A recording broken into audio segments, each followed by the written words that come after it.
Coca-Cola. Let's take a look at its production cycle.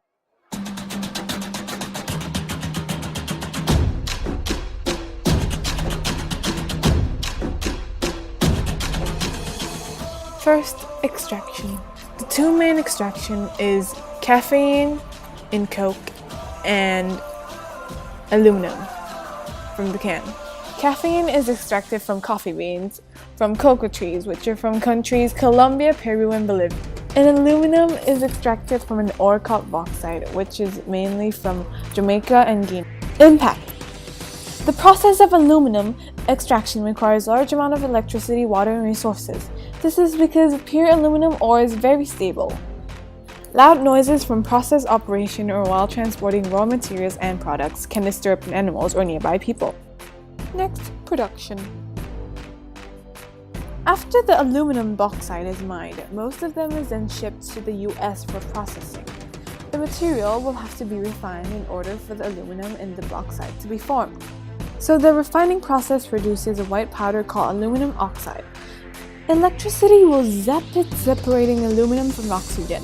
Then, the aluminum is melted and several metals are added. It is then rolled and coiled up. Then, the aluminum is sent to the canning plant.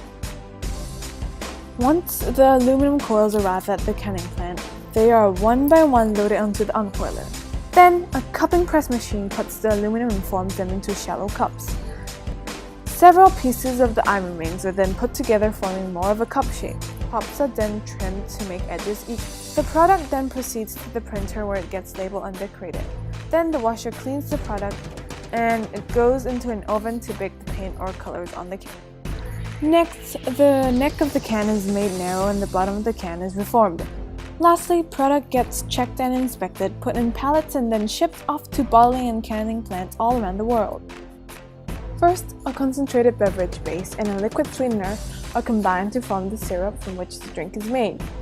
Then it is shipped to bottling and canning plants, and in Thailand's case, Thai Nam Tip Limited, where they mix it with sugar and local water. Next, carbon dioxide is also added as it makes the drink fizzy. Then, the Coca-Cola cans pass along an automated production line and are filled with a precise amount of Coca-Cola. As the cans move along the production line, they are seamed to include the ring pool end and produce the finished can. Lastly, they are checked, stamped, and sorted onto pallets, ready for distribution. Impacts. The negative impacts on the environment is that as Coca-Cola's manufacturing sites across their system grows, their total amount of energy consumption has grown as well.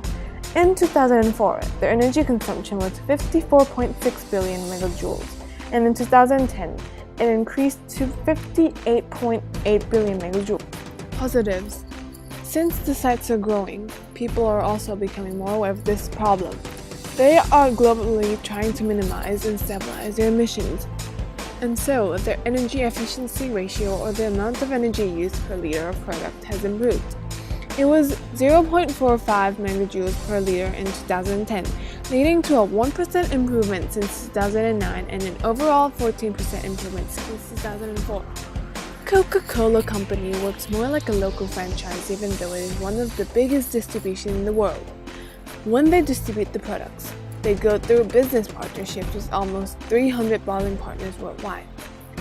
The bottling companies around the world buys the product and signs a contract to have the right to use the Coca-Cola name. After the bottling company's manufacturing stage, it is their responsibility to distribute the product to their own country's local markets. These large companies set up exclusive contracts with wholesalers who will serve a particular area.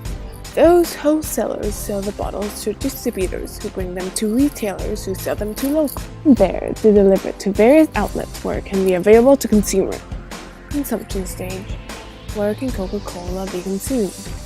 Coca-Cola can be found in retail stores like convenience stores or supermarkets, and also vending machines, and also hotels, restaurants, cafes, fast food outlets, and also entertainment facilities. Coca-Cola is consumed worldwide. The rate of consumption is more than 1.8 billion servings a day.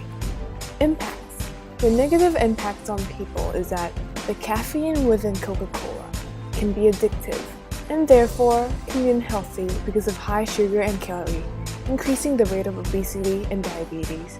And also because it's addictive, it will affect people's money because they will keep on buying it.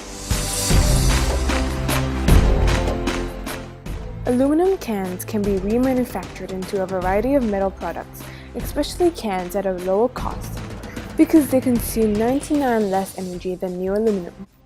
This is when consumers dispose the Coca-Cola cans in the recycle trash. Still today in the US, nearly half of all aluminum cans end up in a landfill. This occurs if consumers throw the can in the trash instead of the recycle bin.